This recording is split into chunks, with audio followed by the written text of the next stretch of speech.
ایک صحابی حضرت سعید بن عامر ہیں، حضرت عمر فاروق رضی اللہ تعالیٰ عنہ نے حضرت سعید بن عامر رضی اللہ تعالیٰ عنہ کو گورنر بنانا چاہتا حمص کا. انہوں نے کہا میں نہیں بنتا. فرمایا مجھے تم لوگوں نے بنا دیا ہے، خود گورنریاں بھی قبول نہیں کرتے. چلے گئے حضرت سعید بن عامر، گورنر بن گئے، صوبے کے گورنر. مال غنیمت میں سے کچھ زیادہ مال مدینہ شریف میں جمع ہوا تو حضرت عمر نے مختلف صوبوں سے غریبوں کی لسٹیں منگوائیں. حضرت سعید بن عامر کے صوبے کے کچھ خاص لوگوں کو آپ نے لکھا کہ تمہارے صوبے میں جو غریب ہیں ان کی لسٹیں بھیجو. تو جب لسٹ آئی تو اس میں پہلا نام حضرت سعید بن عامر کا بھی تھا. کہا ہمارے گورنر کے پاس پہننے کو کپڑا کوئی نہیں، کھانے کو روٹی کوئی نہیں. حضرت عمر بیٹھ کے رو پڑے. فرمایا تمہارا گورنر بھی مسکین ہے. اشرفیوں کی ایک تھیلی بھر کے حضرت عمر نے بھیجی. حضرت سعید بن عامر کے پاس جب گئی تو کہنے لگے انا للہ و انا الیہ راجعون. آپ کی اہلیہ کہنے لگی خیریت ہے؟ کہیں امیر المومنین حضرت عمر کا وصال تو نہیں ہو گیا؟ فرمانے لگے نہیں. تو فرمانے لگی کوئی آفت تو نہیں آ گئی؟ کہا نہیں. انا للہ کیوں پڑا؟ ولی مانس دیکھنا میرے پاس دنیا آ گئی ہے، میں نے تو جان چھڑائی تھی اس سے کہ میرے پیچھے بھاگتی ہے. حضرت سعید بن عامر نے سارا مال وہیں اللہ کے حضور خیرات کر دیا. حضرت عمر ایک دفعہ دورے پہ آئے ان کے صوبے میں تو سب لوگوں کو جامع مسجد میں بلایا، حضرت سعید بن عامر کو بھی بلایا. ابن الجوزی لکھتے ہیں کہ حضرت عمر نے فرمایا لوگوں تمہیں اپنے گورنر سے کوئی شکایت تو نہیں؟ تو لوگوں نے کہا 4 شکایتیں.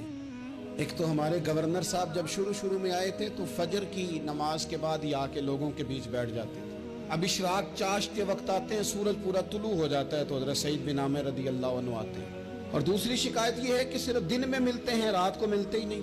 اور تیسری شکایت یہ ہے کہ ہفتے میں ایک پورا دن ہوتا ہے ملاقات ہی نہیں کرتے. اور چوتھی شکایت یہ ہے کہ کبھی کبھی بیٹھے بیٹھے رونے لگتے اور بے ہوش ہی ہو جاتے ہیں. آپ نے ایسا شخص گورنر بنا دیا جو دیوانہ ہے.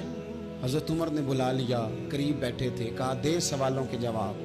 گردن جھکی ہوئی ہے. عرض کرنے لگے امیر المومنین میں نے تو پہلے ہی کہا تھا میں گورنری کے قابل نہیں، میرے والا کام نہیں. فرمایا اب تو منصب تمہارے پاس ہے، تمہیں جواب تو دینا ہے. حضرت سعید بن عامر کہنے لگے حضور 4 میرے ساتھ مسئلے ہیں. فرمایا کون سے؟ حضرت سعید بن عامر کہنے لگے آپ سوال دہرائیں میں جواب دیتا ہوں. آپ نے فرمایا سعید لوگ کہتے ہیں پہلے تو سویرے آ جاتا تھا، اب تو اشراق چاشت کے وقت آتا ہے. گردن جھکائی، سناٹا چھا گیا محفل پہ. تھوڑی دیر کے بعد سر اٹھایا تو داڑھی پہ آنسو گر رہے تھے. فرمانے لگے حضور میرے گھر میں خادم کوئی نہیں، بیوی بیمار ہو گئی ہے. میں نہ سویرے اٹھتا ہوں، آٹا گوندتا ہوں، روٹیاں پکاتا ہوں، گھر میں جھاڑو دیتا ہوں، باہر آنے میں دیر ہو جاتی. پہلے جواب پر ہی لوگ رونے لگے، آنسو نکلنے لگے. حضرت عمر رضی اللہ تعالیٰ عنہ بھی روئے. پھر فرمایا کہ سعید تو دن کو ملتا ہے تو رات کو کیوں نہیں ملتا؟ اپنی داڑھی پکڑ لی. کہنے لگے عمر ساری سفید ہو گئی ہے، اب تو لگتا ہے پھل پک گیا ہے، پتہ نہیں وہ کب مجھے کہے گا واپس آ جا. میں نے نہ دن مخلوق کے لیے رکھا ہے، رات اپنے رب کے لیے رکھی ہوئی ہے، مجھے تکلیف نہ دی جائے. گورنر کی بات کر رہا ہوں. پھر کہا سعید یار ہفتے میں ایک دن ملتے کیوں نہیں؟ کہنے لگے عمر یہ میرے رب کے ساتھ پردہ ہے، اسے نہ کھولا جائے. میرا پردہ ہے نا، میں نے اپنے رب کے ساتھ اپنے پردے رکھے ہوئے ہیں. فرمایا نہیں آپ بتائیں. حضرت سعید بن عامر کہنے لگے غریب ہوں، ایک کی جوڑا میرے پاس ہے، میں غریب ہوں. میرے جیسے لوگ ان کے پاس درجنوں جوڑے ہیں اور اس کے باوجود ان کی زبانوں پر شکر اس طرح نہیں آتا جیسے آنا چاہیے. میں نے کہا نا کہ میری اجرت میری محنت سے زیادہ کیوں ہے؟ میرے محسن تیرے احسان سے ڈر لگتا ہے.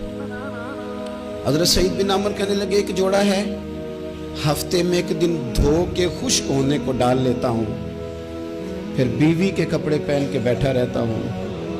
کس طرح گھر سے باہر نکلوں؟ میرا پردہ تھا. میں اپنی غریبیاں لوگوں کے سامنے نہیں رکھنا چاہتا. میں جانوں میرا رب جانے، میں راضی ہوں نا اس کی رضا پہ.